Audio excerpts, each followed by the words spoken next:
આજના વિડીયોમાં એવી ખબર લઈને આવ્યા છીએ કે એક પછી એક સમાચાર સાંભળતા તમે પણ વિચારમાં પડી જશો।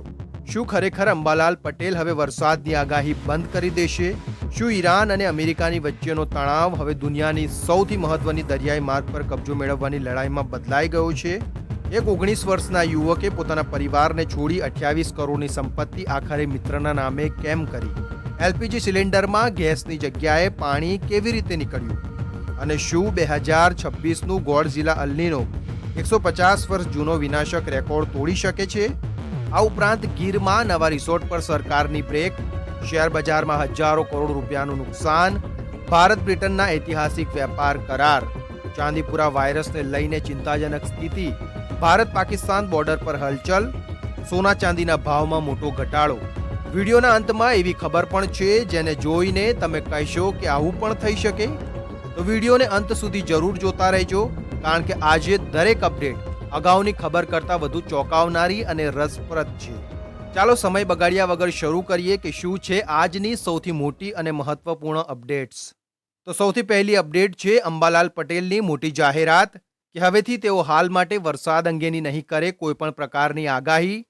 તેમનું કહેવું છે કે વિજ્ઞાન જાથા દ્વારા કરવામાં આવેલા આક્ષેપોએ ઘણું દુઃખ પહોંચાડ્યું છે।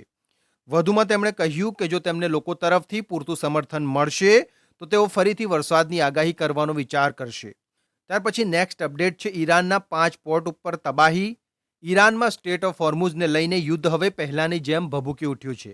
સતત બીજી વાર બંદર અબ્બાસ અને કેશમ આઇલેન્ડ પર હુમલા થયા છે।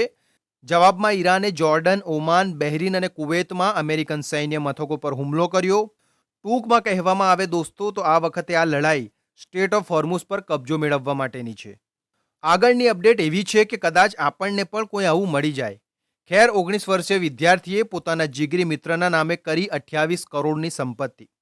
સાઉથ ચાઇના મોર્નિંગ પોસ્ટના અહેવાલ અનુસાર ચીનમાં શાંઘાઈના 19 વર્ષીય વિદ્યાર્થી લીએ તેની આશરે 28 કરોડની મિલકત તેના પરિવારને બદલે તેના દોસ્તના નામે કરી દીધી।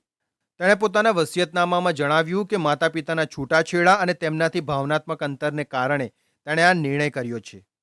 ત્યાર પછી નેક્સ્ટ અપડેટ છે મધ્યપ્રદેશની। મધ્યપ્રદેશના ઇન્દોર શહેરમાંથી રાંધણ ગેસ સિલિન્ડરમાં ગંભીર ગેરરીતિની ચોંકાવનારી ઘટના સામે આવી છે, જ્યાં એક ગ્રાહકના એલપીજી સિલિન્ડરમાં ગેસને બદલે પાણી ભરેલું હોવાની ફરિયાદ કરવામાં આવી છે। પીડિત ગ્રાહક રાજેન્દ્રસિંહ કારોલેએ આ બાબતે પુરાવા સાથે વિઝ્યુઅલ્સ રજૂ કરીને જિલ્લા ખાદ્ય વિભાગમાં વિધિવત ફરિયાદ નોંધાવી છે। ત્યાર પછી નેક્સ્ટ અપડેટ છે કે શું 150 વર્ષ જૂનો રેકોર્ડ તોડશે 2026નો એલ્નીનો? 2026-27ના વર્ષને લઈને હવામાન વૈજ્ઞાનિકોની ચિંતા વધી છે। પેસિફિક મહાસાગરમાં એક એવું ચક્ર આકાર લઈ રહ્યું છે જેને વૈજ્ઞાનિકો ગોડઝિલા અલ્નીનો કહી રહ્યા છે। આ કોઈ સામાન્ય હવામાન ફેરફાર નથી। અલ્નીનો પેસિફિક મહાસાગરમાં થતી એક કુદરતી ઘટના છે। સામાન્ય સંજોગોમાં સમુદ્રની સપાટી પર ફૂંકાતા પવનો ગરમ પાણીને પશ્ચિમી પેસિફિક એટલે કે ઇન્ડોનેશિયા અને ઓસ્ટ્રેલિયા તરફ ધકેલે છે, પરંતુ જ્યારે આ પવનો નબળા પડે છે ત્યારે ગરમ પાણી પાછું મધ્ય અને પૂર્વ પેસિફિક તરફ વહે છે, જેનાથી સમુદ્રના તાપમાનમાં ઘરખમ વધારો થાય છે। એક્સપર્ટના મતે ઇતિહાસમાં 1877માં જે અલ્નીનો આવ્યો હતો તેણે દુનિયાભરમાં દુષ્કાળ અને ભૂખમરો ફેલાવી દીધો હતો। ભાઈ ઘણી ભયાનક અપડેટ છે, કોમેન્ટ જરૂરથી કરજો। ત્યાર પછી નેક્સ્ટ અપડેટ છે સુરતમાં ખાડીપુરના પાણી ઘૂસ્યા બાદ હવે ચામડીના રોગ ફાટી નીકળ્યા। પાલિકાના 18 આરોગ્ય કેમ્પોમાં 3 દિવસમાં 4000 લોકોની તપાસ કરાઈ, જેમાં 825ને ચામડીના રોગોની સારવાર અપાઈ રહી છે। તાવ, ઝાડા ઉલટીના કેસ પણ નોંધાયા છે। રોગચાળો અટકાવવા શનિવાર સુધી કેમ્પ ચાલુ રખાશે અને 14 જેટલા દર્દી હોસ્પિટલ રિફર કરાયા છે। ત્યાર પછી નેક્સ્ટ અપડેટ છે ગીરમાં હવે નવા રિસોર્ટ પર લાગી છે બ્રેક। સિંહોના વધતા હુમલા બાદ ગુજરાત સરકારે લીધો છે મોટો નિર્ણય। ગીર અને ગ્રેટર ગીર વિસ્તારમાં છેલ્લા કેટલાક સમયથી સિંહ અને માનવ સંઘર્ષની ઘટનાઓમાં વધારો થતા ગુજરાત સરકારના નિર્ણય હેઠળ હવે આગામી આદેશ સુધી ગીર વિસ્તારમાં કોઈ નવા રિસોર્ટ કે હોટેલને મંજૂરી આપવામાં આવશે નહીં। સરકારનું માનવું છે કે સિંહોના કુદરતી રહેઠાણમાં વધતી માનવીય દખલગીરી અને અનિયંત્રિત પ્રવાસને કારણે જંગલનું પર્યાવરણ પ્રભાવિત થઈ રહ્યું છે। ખરેખર દોસ્તો, અને આના બીજા કયા કયા કારણ હોઈ શકે છે તમે કોમેન્ટમાં જરૂરથી જણાવજો। ત્યાર પછી નેક્સ્ટ અપડેટ છે ઘણા લોકોના લાગી ગયા ભાઈ, કારણ કે ભારતીય શેર બજારમાં મોટા રોકાણકારોના 15,000 કરોડથી વધારે ધોવાઈ ગયા। જુઓ, સોમવારે ભારતીય શેર બજારમાં મોટો ઘટાડો તો જોવા મળ્યો જ હતો। અને ઈરાન અને અમેરિકાના યુદ્ધ અને ક્રૂડ ઓઇલના ભાવમાં વધારા વચ્ચે રોકાણકારો સતર્ક થઈ ગયા હતા. અને તાજેતરના એક રિપોર્ટ અનુસાર ઈરાને હોર્મુઝ સ્ટ્રેટ પણ ફરીથી બંધ કરી દીધું છે. ત્યાર પછી નેક્સ્ટ અપડેટ છે, રશિયન સેનાનો એક ચોંકાવનારો વિડીયો વાયરલ થઈ રહ્યો છે, જેમાં આ ઘટના કોઈ ટ્રેનિંગ સેશનની હોવાનું કહેવામાં આવી રહ્યું છે. ડ્રોન હુમલાથી બચવા રશિયન સૈનિકોએ હેલિકોપ્ટરની મશીન ગન જમીન પર લગાવી ફાયરિંગનો પ્રયાસ કર્યો, પરંતુ ગન કાબુ બહાર થઈ ગઈ અને સૈનિકોએ જીવ બચાવવા ભાગવું પડ્યું, કારણ કે ગનનો 4,000 થી 5,000 રાઉન્ડ મિનિટનો રિકોઇલ સ્ટેન્ડ ઝીલી ન શકતા ગન ગોળ ફરવા લાગી હતી. ત્યાર પછી નેક્સ્ટ અપડેટ છે, કતરના પૂર્વ અમીર શેખ હમદ બિન ખલીફા અલ થાનીના અવસાન બાદ ભારત સરકારે એક દિવસનો રાષ્ટ્રીય શોક જાહેર કર્યો હતો. આ દિવસે રાષ્ટ્રીય ધ્વજ અડધી કાઠીએ ફરકાવવામાં આવ્યો હતો અને સત્તાવાર કાર્યક્રમોમાં પણ જરૂરી પ્રોટોકોલનું પાલન કરવામાં આવ્યું હતું. ત્યાર પછી નેક્સ્ટ અપડેટ છે, અફઘાનિસ્તાનના તાલિબાન પ્રશાસને ભારત સાથે કૃષિ ક્ષેત્રમાં સહયોગ વધુ મજબૂત કરવાની ઈચ્છા વ્યક્ત કરી છે. બંને પક્ષો વચ્ચે કૃષિ, વેપાર અને અન્ય સહયોગી ક્ષેત્રોમાં સંવાદ વધારવા અંગે ચર્ચા ચાલી રહી હોવાનું અહેવાલોમાં જણાવાયું છે. તો ચાલો વાત કરીએ આગળ નેક્સ્ટ અપડેટની. તો અમેરિકા ઈરાન યુદ્ધમાં દુનિયા ગૂંચવાઈ, પરંતુ તેમાં ભારતનો મોટો ખેલ. કેન્દ્રીય વાણિજ્ય મંત્રી પિયુષ ગોયલે જાહેરાત કરી છે કે 15 જુલાઈ 2026થી ભારત અને બ્રિટન વચ્ચેનો વ્યાપાર કરાર સંપૂર્ણપણે લાગુ થઈ જશે. આ કરારથી ભારતના ઉદ્યોગોને બ્રિટનમાં ડ્યુટી ફ્રીનો લાભ મળશે. ભારતીય આઈટી પ્રોફેશનલ્સને બ્રિટનમાં સામાજિક સુરક્ષા યોગદાનમાંથી મુક્તિ મળશે અને તેમની બચેલી રકમ પીએફ ખાતામાં 8.25% વ્યાજ સાથે જમા થશે. આ કરારથી બ્રિટિશ લક્ઝરી કાર વગેરે ભારતમાં સસ્તી થશે. ત્યાર પછી નેક્સ્ટ અપડેટ છે, ચાંદીપુરા વાયરસની. તેના કારણે હિંમતનગર સિવિલમાં 5 દર્દીના મોત થયા છે. આરોગ્ય વિભાગના જણાવ્યા અનુસાર રાજ્યમાં 17 શંકાસ્પદ કેસો સારવાર હેઠળ છે. ચાંદીપુરા વાયરસના કેસ સાબરકાંઠા, મહીસાગર, ખેડા, મહેસાણા અને અરવલ્લી જિલ્લામાં નોંધાયા છે.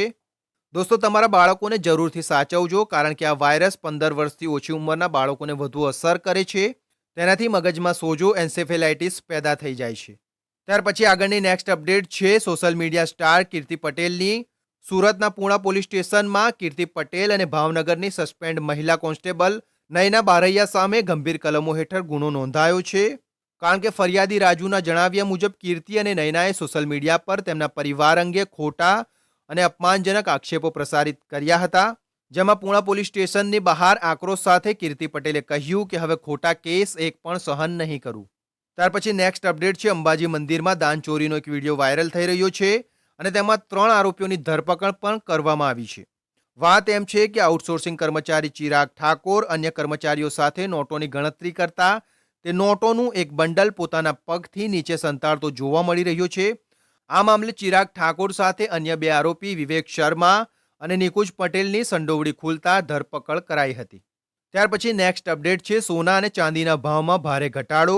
છેલ્લા એક સપ્તાહમાં એમસીએક્સ પર ચાંદીના ભાવમાં પ્રતિ કિલોએ 14,730નો ઘટાડો થયો છે, જ્યારે આ સમયગાળામાં 10 ગ્રામ સોનાના ભાવમાં 3,898નો ઘટાડો જોવા મળ્યો છે. ત્યાર પછી નેક્સ્ટ અપડેટ છે, ભારત પાકિસ્તાન બોર્ડર પર હલચલને લઈને બીએસએફે ફાયરિંગ પણ કર્યું છે. અહેવાલ અનુસાર જમ્મુ કાશ્મીરના કઠુઆમાં આંતરરાષ્ટ્રીય સરહદ પર બીએસએફ જવાનોએ પાકિસ્તાની ઘૂસણખોરો પર 2 રાઉન્ડ ફાયરિંગ કરતા તે પાછો ભાગી ગયો હતો. સાથે જ નંદાપુર ગામ પાસે એક શંકાસ્પદ પાકિસ્તાની ડ્રોન પણ જોવા મળ્યું છે. ત્યારબાદ આ ઘટના પછી વિસ્તારમાં સર્ચ ઓપરેશન હાથ ધરાયું છે.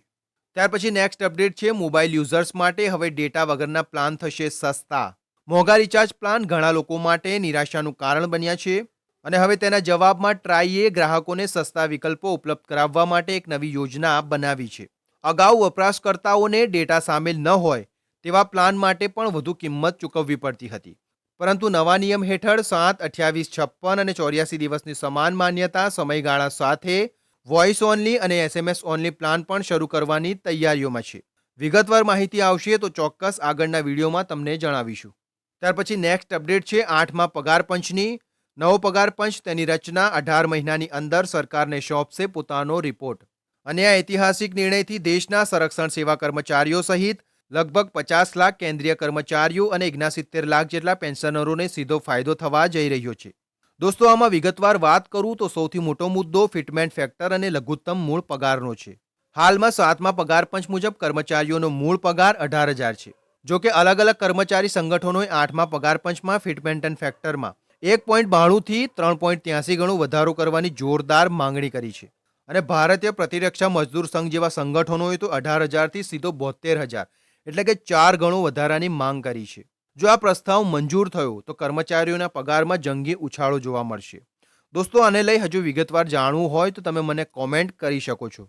ત્યાર પછી છેલ્લી અપડેટ છે. મુઝફ્ફરપુર જિલ્લામાં એક અજીબ ઘટના સામે આવી છે. એક 82 વર્ષીય વૃદ્ધ જ્યારે પોતાનું પેન્શન ઉપાડવા માટે કોમન સર્વિસ સેન્ટરમાં ગયા ત્યારે તેમના બેંક ખાતામાં લગભગ 759 કરોડ રૂપિયા જમા થયા હતા, જે જોઈ તેઓ ચોંકી ગયા. વાત અહીંયા સુધી જ નથી અટકતી, પરંતુ તેમના અપંગ પુત્રના ખાતામાં પણ આવું જ મોટું બેલેન્સ જોવા મળ્યું હતું. આ વિચિત્ર આંકડા બેન્કિંગ અથવા ટેકનિકી ખામીનું પરિણામ હોવાનું પણ માનવામાં આવે છે. જોકે અધિકારીઓએ પણ હજુ સુધી કોઈપણ જાતની સ્પષ્ટતા કરી નથી. તો દોસ્તો, હાલ પૂરતા આપણા આ વિડીયોને આપણે અહીં પૂરો કરીએ છીએ. મળશું એક નવી માહિતી અને એક નવા વિડીયો સાથે.